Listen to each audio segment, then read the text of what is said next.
courage isn't the absence of fear, but rather the judgment that something else is more important. And I think hearing it from you as a mom, you as a dad, is far more important than caving in to your fear.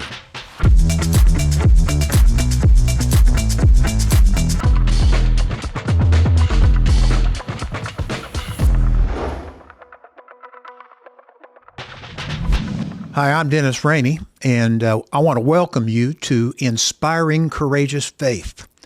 We're here to help you in life's most important relationships and hopefully impart courage to you as you handle life.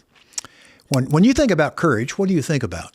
A fireman, a police officer, a smoke-filled battlefield on some faraway land? What do you think about when you think of courage? Well, I've got a question for you. It's my favorite question to ask people at dinner. What is the most courageous thing you have ever done? Now, I want you to think about it for a moment. What is the most courageous thing you have ever done in all your life? And I know what you're thinking, because this is the most frequent response when I ask that question. I've never done anything courageous. Well, that's not true. Because real courage is doing your duty in the face of fear. It's taking action when you don't feel like it. It's getting out of the couch and just doing it, like the Nike commercial says. Doing your duty in the face of fear, it's not the absence of fear, it's overcoming fear and following through on what's right, doing what's right. John Wayne made a great statement. Courage is being scared to death, but saddling up anyway. A lot of people do that every day. C.S. Lewis, the great English scholar and theologian, said, courage is not simply one of the virtues, it is the form of every virtue at the testing point. Have you been tested? I have. I reflect back on one of the first Family Life Weekend to Remember Marriage conferences that I spoke at for a number of years in Kansas City. And I'd spoken all day. I was exhausted, tired. I'd called Barbara, my wife, on the phone, and she asked me how it went, told her how it did and how I did, and it was really good. And we talked for a few minutes, and I hung up, and I decided I'd watch a movie. So we hit the play button on the movie, and the phone rang. And I picked up the phone, and it was a woman on the other end, and it wasn't Barbara. She said, hey, what are you doing? I said, well, I'm watching a movie. Well, could I come up? I said, I don't think that'd be a good idea. She said, well, why? I'd just like to come up and spend a little time with you. I said, well, first of all, I'm happily married and have, I think, 4 children at that time. And secondly, the movie I'm watching is the 10 Commandments. Click. Cowardice and compromise are toxic. They corrode and weaken the character of individuals, marriages, families, and our nation. And when too many homes become dwelling places for those who compromise and are cowards, our civilization stands the possibility of collapsing. I was in a business meeting a number of years ago with a very good friend of mine, and the CEO of the business had all of his vice president there, and I was one of them. And he said, I want all of you to stand if you believe we need to do this business venture with my best friend. And there's a lot of money at stake on that business venture. And I sat there, and I thought, I don't believe in this kind of debt to do that business venture at this time for this organization. And guys began to stand up. and I felt the tug of peer pressure. And I thought, plus, I don't think we need to be going into debt to do this thing because it's expensive. And I'm not sure it's on mission for our organization. Well, guess what I did? I was one of the final ones to stand. And there was only one person across the table from me that was seated. His name was Paul. And it took me about 30 years before I went back to Paul at a point, and I had to tell him, Paul, I want you to know you were a model of true, courageous leadership in that meeting. Because I didn't believe we needed to tackle that venture, even though my friend was the head of it. And you remained seated. You didn't stand. You had the courage to remain seated and not give in to peer pressure in a business meeting. And I want you to know I really admire you. I've never forgotten that. And hopefully I never will forget that. Author A.W. Tozier said this, and this is a quote I believe for our day. He said this. He said, moral power has always been accompanied with definitive beliefs. Great saints have always been dogmatic. What we need right now is a return to a gentle dogmatism that smiles while it stands stubborn and firm on the Word of God that lives and abides forever. The Apostle Paul told us that we needed to surrender before we truly lead out. And he said this in Romans chapter 12. It's an exhortation to surrender to Jesus Christ. Listen to his advice. I appeal to you, therefore, brothers, by the mercies of God, to present your bodies as a living sacrifice, holy and acceptable to God, which is your spiritual worship. Do not be conformed to this world, but be transformed by the renewal of your mind, that by testing you may discern what is the will of God, what is good and acceptable and perfect. Courage comes from surrender to Jesus Christ. We're going to talk about that a lot here on Inspiring Courageous Faith over the coming weeks. And I just want you to consider the claims of Christ on your life if you haven't ever done that, because he's the one who understands you because he made you. This is what I want to create through our podcast. I want to teach you who God is and what he said about life and the blueprints that he gives us to be able to build a life, a successful life. You're going to face challenges, all of us do, and the most important relationships of your life will take courage. Your relationship with God, spouse, family, and if you're single, your friends. First thing I want to encourage you then is to teach you who God is, about his blueprints. The second thing I want to share with you are stories of other people who have had courageous faith in everyday life. I want to introduce you to some of the heroes of the faith you've never heard of. Over a period of almost 27 years, I hosted over 6,000 broadcasts, a 30-minute broadcast on radio stations across the country. And I had some people that had amazing stories of having courageous faith in Jesus Christ. I love sharing those stories. And you know what? We've got an inventory of those stories that we're going to share here on Inspiring Courageous Faith. Many of these people you've never heard of. They've never had the applause of many, but they're doing their duty. They've withstood the test. Now back to my question. I first started by asking my favorite question at a dinner party, and I'm not sure what prompted it, but there was 4 to 6 people at the dinner party as a round table, as I recall, and I sat there and I go, why are we going to spend this evening boring ourselves with ourselves? Why don't we really get to know people and what they stand for and what they've done and who they are? So I asked the question, what is the most courageous thing you've ever done in all your life?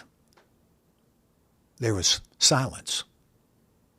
And then they started saying what I said at the beginning. I've never done anything courageous. And so I remember sitting there thinking, Well, now wait, you've never done anything courageous? If you've done your duty in the face of fear, you've been courageous. All of us have done that. As they begin to start sharing, one woman shared that confronting her mom about her anger and her control of her, and gently loving her, but telling her that she needed to stop. A man said, I got married. I asked a young lady I was dating for a number of years to marry me. I was afraid of getting married. A well-known professor of a seminary said, my most courageous thing was breaking up with my girlfriend, who I really did like, but she did not have the same values that I had. And so I broke up with her, and I drove to meet her, and she didn't want me to leave. And she put her hand, he said, on the windowsill of the door of his car. And she held on so tight, he said, I had to pry her fingers off of that door to drive away. He said it was the most courageous thing I've ever done all my life because it changed the course of my life. I married a woman who did have the same values, the same spiritual values that I had. I remember talking to my son and my daughters about sex. That's courageous. There's not a man alive who's done that who would say it's not courageous to do that. I love the quote by Ambrose Redman. Listen carefully to what he said. Courage isn't the absence of fear, but rather the judgment that something else is more important. And I think hearing it from you as a mom, you as a dad, is far more important than caving in to your fear. Another one said at a dinner I had, it was a single-parent mom who had raised 6 kids to adulthood. She said that took courage. That's the most courageous thing I've ever done. One of the most frequent answers, besides saying I've never done anything courageous, was about men confronting their fathers. There's been a lot of them around several issues. An affair, an abusive behavior of him or his mother, in the family, abuse in the family, challenging him to come clean about an affair, and choosing not to work in the family business. I've had several of those who said it really took a lot of courage not to just stay home and fulfill my father's desires for me. I'll never forget another table I sat at. There were 2 tables in this particular situation, but I was at one and my son-in-law was at the other. It was for wounded warriors. And those wounded warriors were asked the question, and I was not prepared for their answer. We heard some of the battlefield stories, of course. But what I wasn't prepared for was when they said, I put a revolver that was loaded into my mouth and didn't pull the trigger. Some deep water with wounded warriors. The interesting thing was there was a table of 8 that I was seated at, and my son-in-law Michael was at the other one. He had a man at his table say the same thing. The guy was at an outpost watching over, making sure the enemy wasn't there, but he'd become so distraught with losing hope that he put the revolver to the roof of his mouth. But he said, I didn't commit suicide. Powerful. Powerful. Courage is sometimes in the little things, though. As Marianne Rodmacher says, courage doesn't always have to roar. Sometimes courage is a little voice at the end of the day that says, I'll try that again tomorrow. I think there's some courageous moms and women that have faced that. So back to the question. What is the most courageous thing you've ever done in all your life? Maybe a question that you need to ask as well as answer is, if you're married, what do you think your spouse's most courageous thing is? I'd encourage you to ask him or her and give them time to process. Not all of our spouses process questions like that as quickly. What's the most courageous thing you've ever done? And then ask the question, why? Why was that courageous? In fact, what I want to ask you to do, I want to ask you to go to our website, therainey's.org, and I want to ask you to share your story of your most courageous thing you've ever done. Why do I want you to do that? Well, your courage may give a man or a woman the courage that's going to take them in facing a very similar situation. Billy Graham said, "Courage is contagious. When one man or woman takes a stand, the spines of others are stiffened." Would you do that?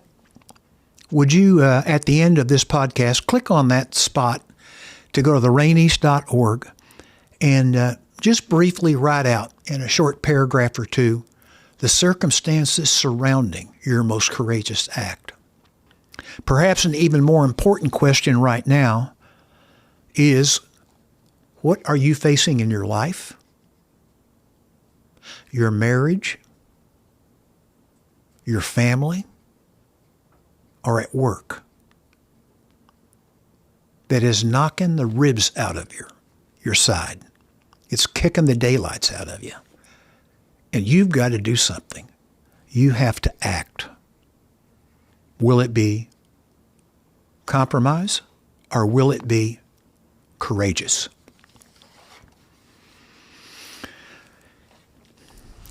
In the 1970s, there's a great story of the Iraqi government who arrested a group of students on trumped-up charges of espionage. Saddam Hussein's evil regime demanded confessions. They tortured a dozen students to elicit the desired admissions of guilt. Confess and go free, they were promised. Compromising the truth and admitting to a falsehood. I want to read you the rest of the story from a book I wrote. I just think it's worth listening to at this point as we think about courage or compromise. The promise of freedom had become irresistible. One by one, the pressures and the pain mounted, and prisoners confessed to crimes they hadn't committed. Every prisoner except one. The torture intensified for this man as well. The loneliness and isolation became unbearable. He came close to breaking.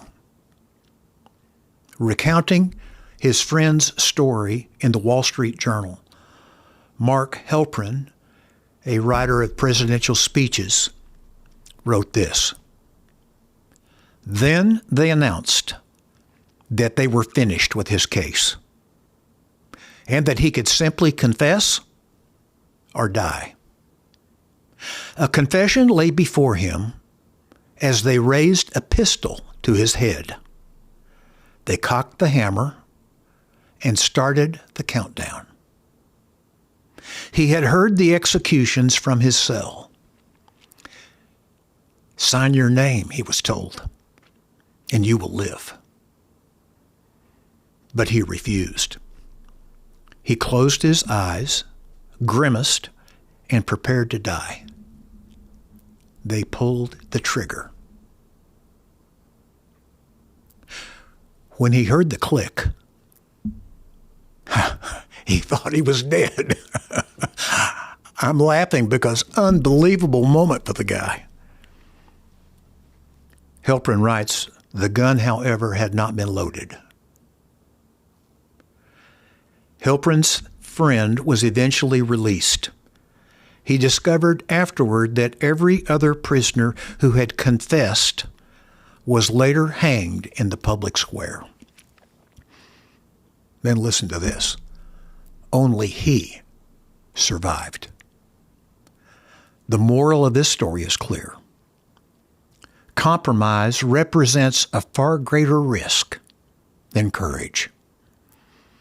As difficult as it is to stand for truth, it is much harder to live standing in the middle of the road or with consequences of moral or spiritual failure. My friend, when every voice around you screams, compromise, surrender, take the easy way out, stand for truth. God will reward your faithfulness. Your children will thank you. America will be strengthened. The virtuous must not hesitate. Let us arise and build, one home at a time. I want to thank you for listening to this podcast. We've got some other things coming, just to let you know what's coming on down the road. I'm going to be talking to dads about something that not many dads do, but they should. They need to interview their daughter's dates. Had this dad give me this. He created this ball bat for me, and he said, why don't you use this in your interviews with the young men? I've been doing it for several years, and it was later that he gave it to me. So I've got one on 2005 in here with a young man. But here's what the ball bat says. I want you to respect my daughter. That's one. We'll do something on that. And then we've got one on that. And then here's a special guest that we've got that is literally out of this world. We're going to interview Commander Butch Wilmore from the International Space Station. Butch is one of those two astronauts in outer space right now who's stranded and is not going to go home until February. But I've interviewed Butch before, and I'm going to tell you, he's done some courageous things. He has made over 700 landings on an aircraft carrier. He's a Navy pilot. And he's been to the International Space Station 3 times. I think that's going to be an out-of-this-world interview. Come join us and find out, how do you do this thing called courageous faith? Because this is a time that needs men and women together on how we live out our faith meaningfully without compromising. Have a good day. Go to therainey's.org/podcast for more inspiring courageous faith content.